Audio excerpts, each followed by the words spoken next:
বিসমিল্লাহির রহমানির রহিম।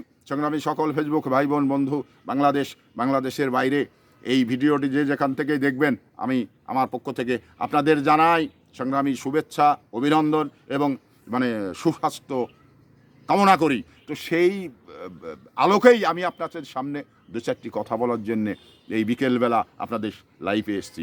তো সংগ্রামী উপস্থিতি, আমি যে বিষয়টি আপনাদের কাছে বলি সে বিষয়টি হলো যে আপনি ভালো কিছু না করলে ভালো কিছু কি আশা করতে পারবেন? আপনাকে আল্লাহ পাক দিবে?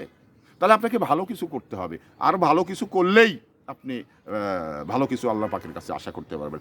আপনি স্কুলে গিয়েছেন, ভালো উত্তর দিতে পারেননি, আপনি রেজাল্ট কি ভালো আশা করতে পারবেন না। তাহলে আপনার কর্মর দ্বারাই, আপনার কাজের মাধ্যমেই আপনি রেজাল্ট পাবেন এবং আপনার রেজাল্ট ভালো হবে। আপনি ভালো কর্ম করেননি অথচ রেজাল্ট ভালো কিছু আশা করছেন, এটা কি আসলে বুকার স্বর্গে আমরা কি বসবাস করি? না, এটা সবাই এই দুনিয়ার জিন্দেগিতে সবাই আমরা শিয়ানা, সবাই আমরা বুঝি এবং আল্লাহ পাক বিবেক শক্তি দিয়েছে। এটা দিয়ে আপনাকে ভালোটা গ্রহণ করতে হবে, খারাপটা বর্জন করতে হবে। এই মানসিকতা আপনার ভিতরে তৈরি করতে হবে। এই মানসিকতা যদি আপনার না থেকে থাকে, তাহলে আপনি ওই যেটা ভালো মনে করবেন, অন্যায়টাকে ভালো মনে করেই, শয়তান তো আপনার পাছনে লেগেই আছে, আপনাকে অন্যায়টাই ভালো মনে করে আপনাকে এই অন্যায় রাস্তায় নিয়ে যাবে।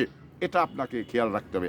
আমি যদি আমার আদর্শ চরিত্র এবং চলাফেরা যদি ভালো হয়, তাহলে শয়তান আমার কাছে ভিড়তে পারবে না। শয়তান আসলেই কি স্বর্গ থেকে আসে? না, প্রত্যেকটি মানুষের শিরায় উপশিরায় সবসময় অবস্থান করে। তো এই শয়তান আপনাকে পথভ্রষ্ট করতে দ্বিধাবোধ করবে না। শয়তানের কাজ শুধু ভালো মানুষকে পথভ্রষ্ট করা। এবার যারা বিবেকমান মানুষ, যারা ভালো মানুষ, তাদের কাছে শয়তান ভিড়তে পারবে না, এটাই বাস্তবতা।